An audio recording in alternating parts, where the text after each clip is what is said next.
Hello, everyone. Archbishop Carlo Maria Vigano has penned an open letter to the President of the United States, Donald J. Trump.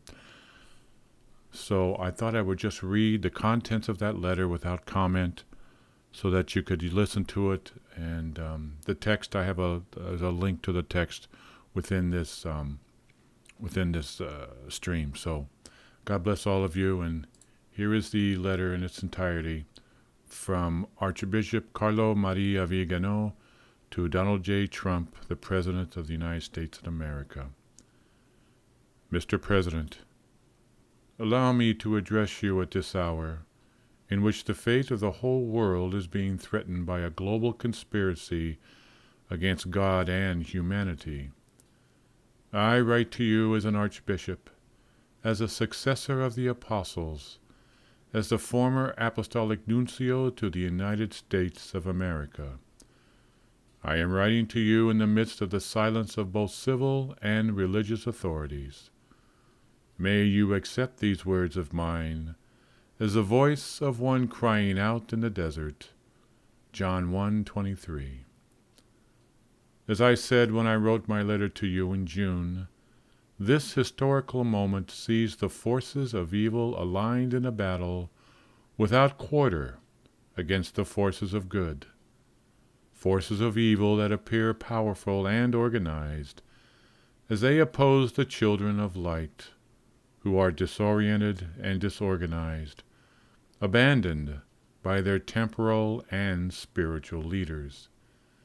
Daily we sense the attacks multiplying of those who want to destroy the very basis of society, the natural family, respect of human life, love of country, freedom of education and business.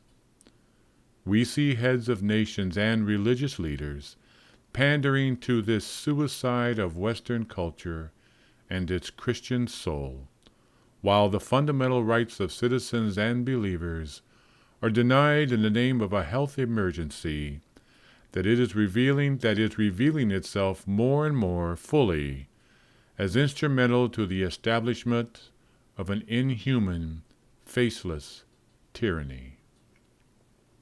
A global plan called the Great Reset is underway. Its architect is a global elite that wants to subdue all of humanity, imposing coercive measures with which to drastically limit individual freedoms and those of entire populations. In several nations, this plan has already been approved and financed. In others, it is still in an early stage. Behind the world leaders, who are the accomplices and executors of this infernal project, there are unscrupulous characters who finance the World Economic Forum and Event 201 promoting their agenda. The purpose of the Great Reset is the imposition of a health dictatorship aiming at the imposition of liberticidal measures hidden behind tempting promises of ensuring a universal income and canceling individual debt. The price of these concessions from the International Monetary Fund will be the renunciation of private property and adherence to a program of vaccination against COVID-19 and COVID-21 promoted by Bill Gates with the collaboration of the main pharmaceutical groups. Beyond the enormous economic interests that motivate the promoters of the Great Reset, the imposition of the vaccination will be accompanied by the requirement of a health passport and a digital ID, with the consequent contact tracing of the population of the entire world. Those who do not accept these measures will be confined in detention camps or placed under house arrest, and all their assets will be confiscated. Mr. President, I imagine that you are already aware that in some countries, The Great Reset will be activated between the end of this year and the first trimester of 2021. For this purpose, further lockdowns are planned, which will be officially justified by a supposed second and third wave of the pandemic. You are well aware of the means that have been employed to sow panic and legitimize draconian limitations on individual liberties, artfully provoking a worldwide economic crisis. In the intention of its architects, this crisis will serve to make the recourse of nations to the Great Reset irreversible, thereby giving the final blow to a world whose existence and very memory they want to completely cancel. But this world, Mr. President, includes people, affections, institutions, faith, culture, traditions, and ideals, people and values that do not act like automatons, who do not obey like machines, but they are endowed with a soul and a heart because they are tied together by a spiritual bond that draws its strength from above, from that God that our adversaries want to challenge, just as Lucifer did at the beginning of time with his known set of Yam, I will not serve. Many people, as we all know, are annoyed by this reference to the clash between good and evil in the use of apocalyptic overtones, which according to them exasperates spirits and sharpens divisions. It is not surprising that the enemy is angered at being discovered, just when he believes he has reached the citadel he seeks to conquer undisturbed. What is surprising, however, is that there is no one sound. What is surprising, however, is that there is no one to sound the alarm. The reaction of the deep state to those who denounce this plan is broken and incoherent, but understandable. Just when the complicity of the mainstream media had succeeded in making the transition of the New World Order almost painless and unnoticed, all sorts of deceptions, scandals, and crimes are now coming to light. Until a few months ago, it was easy to smear as conspiracy theorists those who denounced these terrible plans, which we now see being carried out down to the smallest detail. No one, up until last February, would ever have thought that in all our cities, citizens would be arrested simply for wanting to walk down the street, to breathe, to want to keep their business open, to want to go to church on Sunday. Yet now it is happening all over the world, even in picture postcard Italy, that many Americans consider to be a small, enchanted country with its ancient monuments, its churches, its charming cities, its characteristic villages. And while the politicians are barricaded inside their palaces, promulgating decrees like Persian satraps, businesses are failing, shops are closing, and people are prevented from living, traveling, working, and praying. The disastrous psychological consequences of this operation are already being seen, beginning with the suicides of desperate entrepreneurs and of our children, segregated from friends and classmates, told to follow their classes while sitting at home alone in front of a computer. In sacred scripture, St. Paul speaks to us of the one who opposes, the manifestation of the mystery of iniquity, the kathekon, 2 Thessalonians 2, 6-7. In the religious sphere, this obstacle to evil is the church, and in particular the papacy. In the political sphere, it is those who impede establishment of the New World Order.